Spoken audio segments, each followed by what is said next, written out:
Abe Street in Nsukka was always bustling with activity.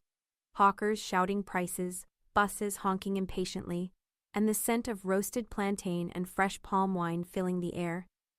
Among the many traders, one food joint stood out, the small wooden bukka owned by Adanma and her younger brother Nonso. Unlike other food vendors, they never called out to customers or bargained. Instead, people flocked to them, drawn by the irresistible taste of their abacha. Adanma was an enigma.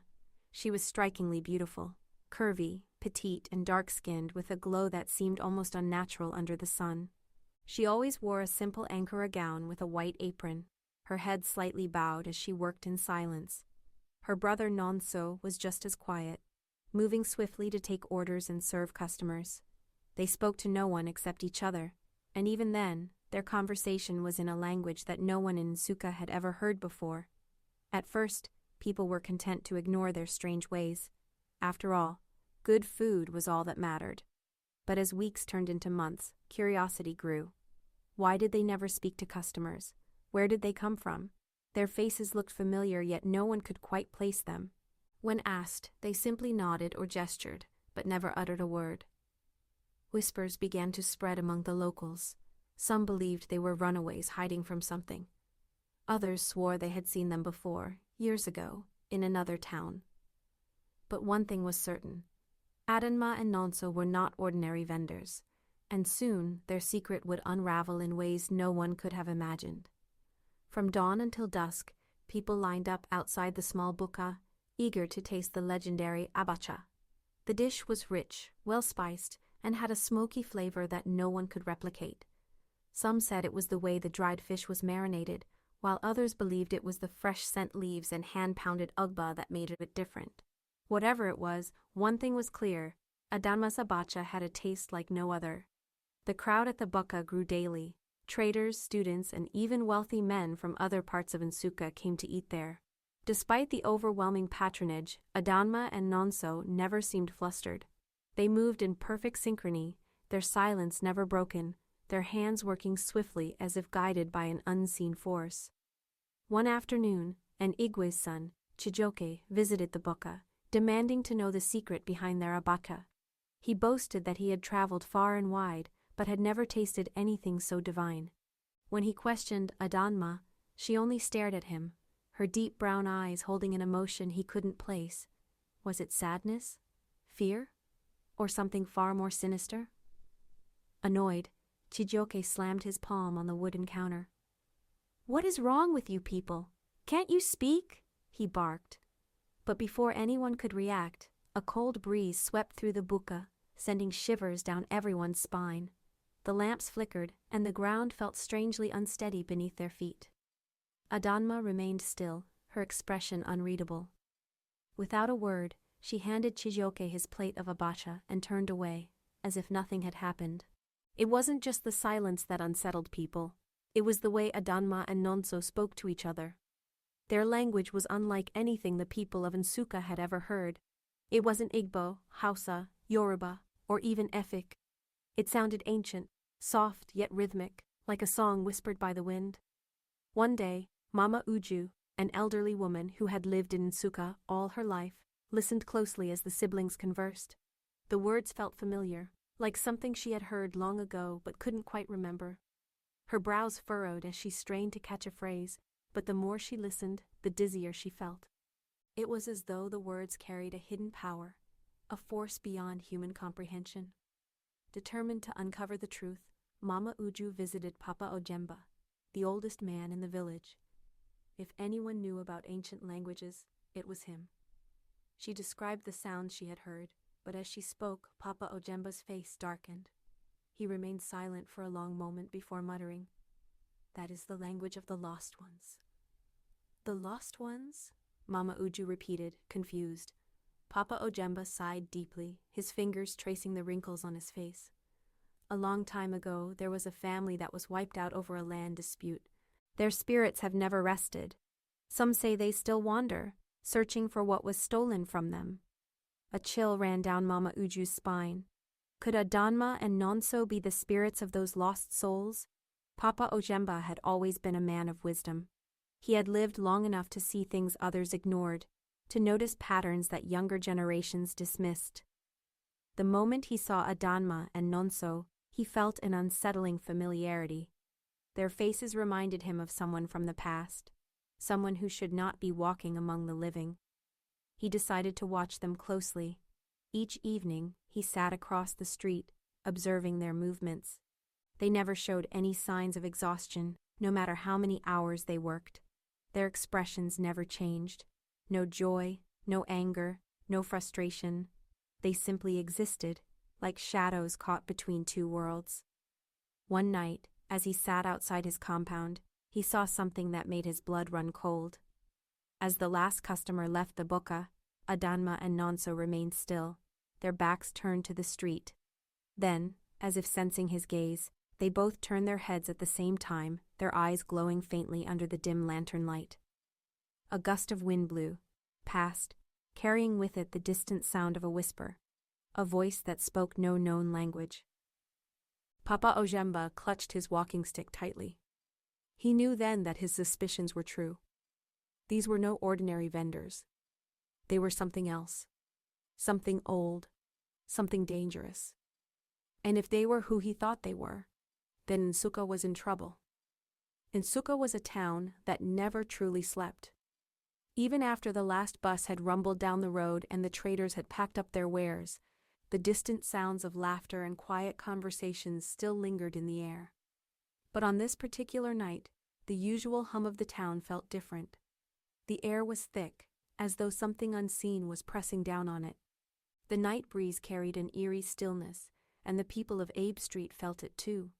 At the bukka, the last customers had already left, but Adanma and Nonso remained at their usual spots. They did not pack up their things in a hurry like other vendors. Instead, they sat in silence, their figures barely moving in the dim lantern light. Across the street, Papa Ojemba watched them from his veranda, his mind troubled by what he had seen earlier. He wanted to tell someone, but who would believe him? To the rest of Nsukka, the siblings were nothing more than quiet food vendors, strange but harmless.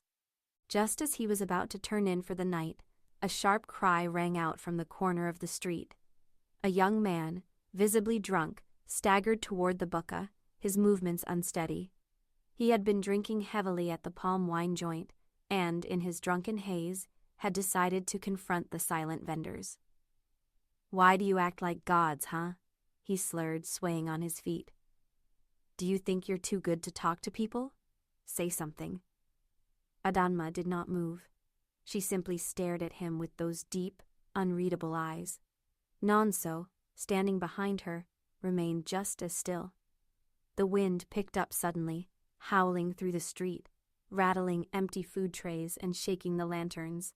The drunkard shivered as an unnatural cold wrapped around him. His bravado vanished instantly.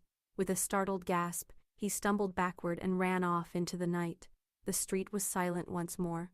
But Papa Ojemba knew. The siblings had not done anything. It was something else. Something unseen. By morning, word had spread across Abe Street about the strange events of the previous night. The drunkard, known as Amika, had fallen mysteriously ill. He woke up in the early hours, drenched in sweat, muttering about shadows and cold hands gripping his throat. His mother, Mama Nkechi, took him to the herbalist, but no one could explain his sudden fever. Some whispered that he had angered the silent vendors. Others claimed it was nothing more than the effect of too much palm wine. Papa Ojemba, however, was not convinced. He had lived too long to believe in coincidences. The more he thought about it, the more his memory tugged at something long buried in the past. He decided to visit the town's oldest storyteller, Mama Uju, to see if she remembered the same thing he did. When he arrived at her home, he found her seated on a low stool, peeling cassava. She looked up, eyes twinkling with curiosity. "Ojemba, what trouble brings you here so early?" she asked, dusting her hands on her wrapper. "I need to remember something," he said, lowering himself onto the bench beside her. "Many years ago, there was a family, a young woman and her brother. They were said to have died under strange circumstances." Mama Uju's hands stilled. A shadow passed over her face before she exhaled deeply. "Ah, you remember too?" she murmured. That story was almost forgotten.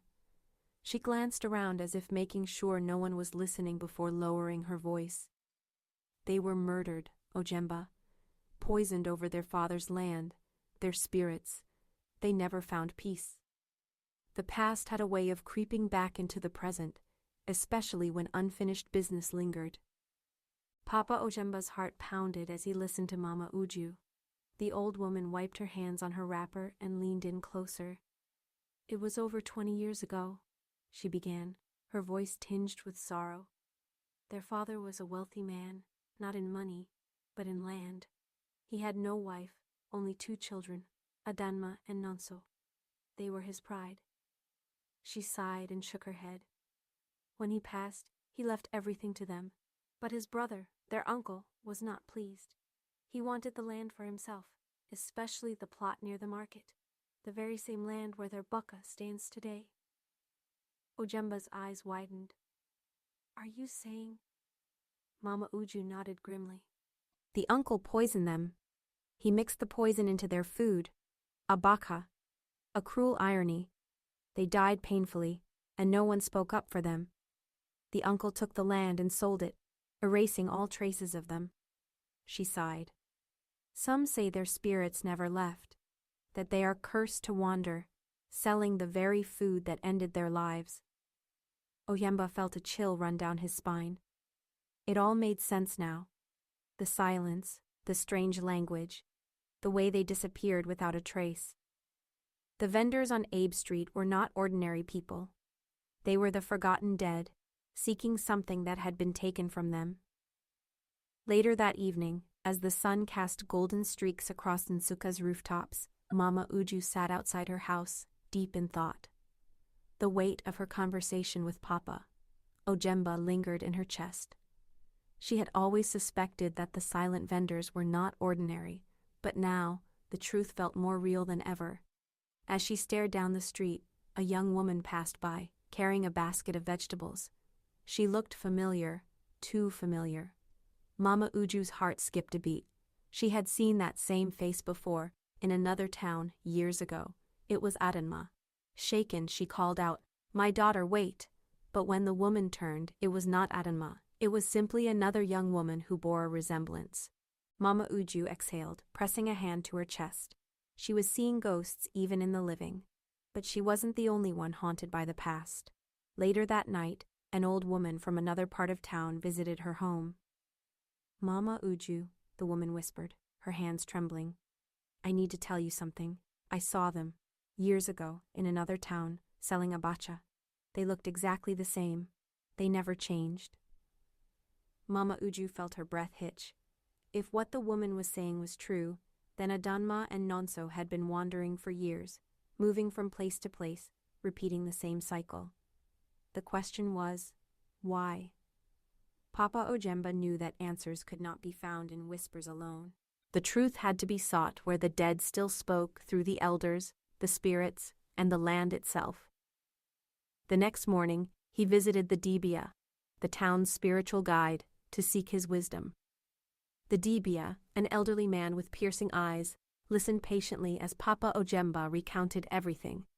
Adanma and Nonso's strange silence, the whispers of their tragic past, and the way they vanished without a trace. When he finished, the Dibia closed his eyes, muttering an incantation under his breath. "The spirits you speak of are restless," he finally said. "They are not here to harm, but they are bound by the pain of their past. Their souls cannot move on, because justice was never served. The land they died for still belongs to the living, while they are trapped in an endless cycle." Papa Ojemba's hands trembled. "Then what must be done?" The Dibia gazed at him solemnly. "The one who wronged them still lives," he said. "Until the truth is spoken, until justice is served, they will never rest." Ojemba felt his heart sink. Their murderer, their uncle, was still alive. And if Adanma and Nonso had come back, then they were not done yet. Nsukka was about to witness something it had never seen before. Nsukka had never felt so restless. The whispers about Adanma and Nonso had spread like wildfire. Traders lowered their voices as they spoke, customers eyed the bukka with suspicion, and some even stopped eating there altogether. The eerie silence of the vendors, once dismissed as a simple peculiarity, now unsettled the entire street. Papa Ojemba sat outside his compound, his walking stick resting against his knee. He had told only a few trusted elders about what he had learned from the dibia. If the siblings were truly spirits bound to this world, then their presence meant unfinished business. But what would happen if the truth was revealed? That night, a group of young men from the town decided they had had enough. They gathered at the corner of the street, whispering amongst themselves. "We must demand answers," one of them said. "If they have nothing to hide, then they should speak." With lanterns in hand, they approached the bukka, determined to confront the silent vendors. But when they arrived, their courage quickly turned to confusion. The bukka was empty. The large wooden pots that had once bubbled with fresh abacha were gone. The wooden counter was bare. Even the stools where customers once sat had vanished. It was as though the place had never existed. The ground where the bukka once stood was covered in dust, untouched, as if no one had been there for years. By morning, the disappearance of Adanma and Nonso had become the biggest mystery in Nsukka. The people of Abe Street gathered around the empty space where the bukka had once stood, murmuring among themselves. Some swore that they had eaten there just the day before, yet now there was no trace of the vendors or their belongings. Mama Uju, clutching her wrapper tightly, shook her head. Spirits do not wait for men to uncover their secrets. When they are close to being exposed, they vanish. Her words sent a chill through the crowd. Even the bravest among them felt a deep unease. A few traders searched around, hoping to find some sign of where the siblings had gone. But there was nothing. No footprints, no scattered ingredients, not even the faintest scent of smoked fish or palm oil. It was as though the entire bukka had been an illusion. Days passed, and slowly, life on Abe Street returned to normal. The townspeople tried to move on, but the mystery of the silent vendors lingered in their minds. Then, one evening, news arrived from a neighboring town. 2 new Abacha sellers had appeared, a young woman and her brother. They were beautiful, quiet, and spoke only to each other in a strange language. In the neighboring town of Obolo-Afor, life moved at a slower pace. The people there had heard of Nsukka's strange happenings, but they did not expect the story to follow them. When the new Abacha sellers set up their bukka, the villagers welcomed them, eager to taste their food. They too were enchanted by the taste, just as the people of Nsukka had been. Among those who regularly visited the bukka was a little girl named Ifunanya. She was no older than 6, with big, curious eyes and an innocence that made her ask the questions adults feared to voice. One afternoon, as she ate a bowl of abacha, she looked up at Adanma and smiled. "Auntie, why don't you talk?" she asked in her small voice. Adanma stared at her for a moment, then did something she had never done before. She smiled. It was faint, barely there, but Ifunanya saw it. That night, the little girl had a strange dream. In it, she saw Adanma dressed in a beautiful white gown, standing in a field of tall grass. "Never eat poisoned food," she whispered to the child, before disappearing into the wind. Ifunanya woke up crying. Her mother rushed to her side, cradling her. "What is it, my child?" she asked. Between sobs, Ifunanya whispered, "The Abacha lady spoke to me in my dream." Her mother stiffened. "Spoke? But she doesn't talk." Ifunanya only shook her head. "She said never to eat poisoned food." When news of Ifunanya's dream reached the village elders, it was no longer a matter of coincidence. The child had no way of knowing the history of the silent vendors, yet her words held meaning too deep to ignore. The elders called upon their dibia, just as Nsukka had done, to seek answers from the spirits. The dibia, a tall, imposing man with white chalk smeared across his forehead, prepared for the ritual. He gathered the villagers in an open clearing near the town shrine. A fire was lit, and a circle was drawn in the sand. He placed a small bowl of abacha in the center, the same food the vendors sold, and began to chant. As the flames flickered, The air around them grew heavy. A cold breeze swept through the clearing, and the villagers huddled closer together. Then, suddenly, the fire dimmed, leaving only glowing embers. The Dibbia's eyes rolled back as he spoke in a voice that was not his own. "They are bound by pain," he said. "They seek justice, but justice was never given." The villagers held their breath. The Dibbia's voice changed, becoming softer, more sorrowful. "The ones who wronged them still live," he continued. "The land they died for was never returned. They will wander until what was stolen is restored." As the ritual ended, the Dibbia's body sagged, and he gasped for air. "They were here," he whispered, his voice trembling. "They are always watching." The villagers knew then that the story was not over. Until the truth of their deaths was brought to light, Adanma and Nonso would never rest. Back in Nsukka, Papa Ojemba sat by his fire, staring into the flames. His mind was troubled. He had spent his life believing that the past should stay buried, but now it was clear that some things refused to be forgotten. The spirits of Adanma and Nonso were not haunting Nsukka for no reason. They wanted justice. He knew what had to be done. With a heavy heart, he made his way to a distant village where the uncle who had wronged them still lived. The man was old now, his once strong frame weakened by time, but Papa Ojemba could see the same greed in his eyes. The uncle scoffed when he heard Ojemba's words. "Ghosts? Foolishness," he barked. "The dead are dead, let them stay that way." But as he spoke, a sudden gust of wind swept through the room, knocking over a wooden stool. The fire in the corner dimmed, flickering wildly.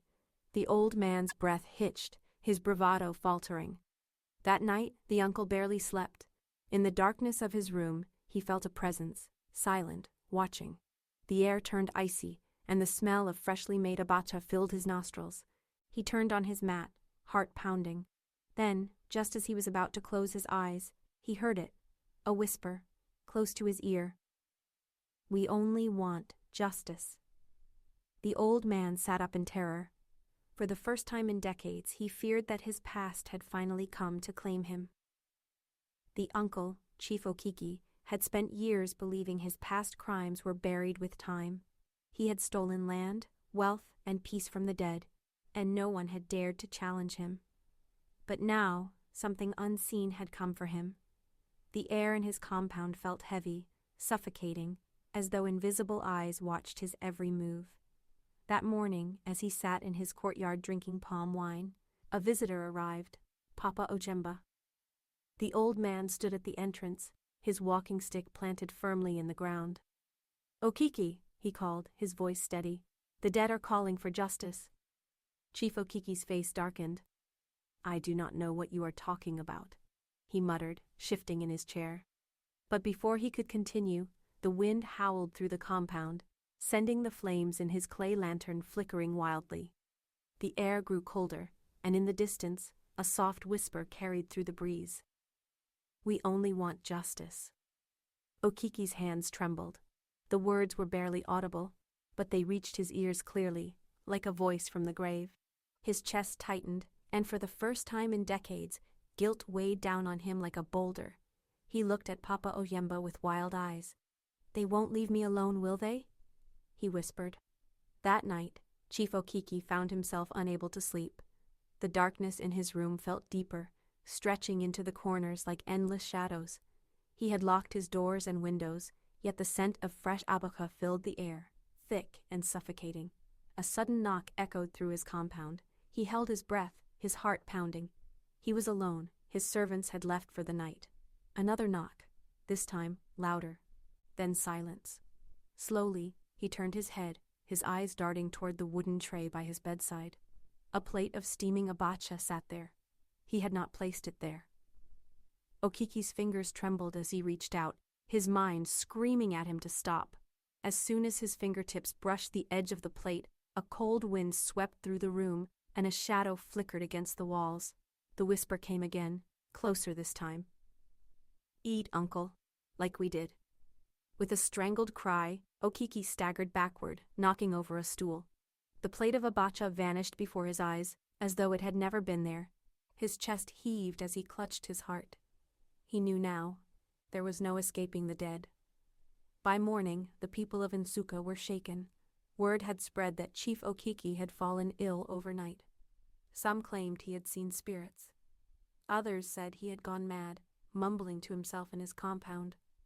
But one thing was clear. He was not the same man he had been the day before. Papa Ojemba was called to see him. When he arrived, Okiki was sitting outside, his once proud frame hunched over. His skin was pale, his eyes sunken with sleeplessness.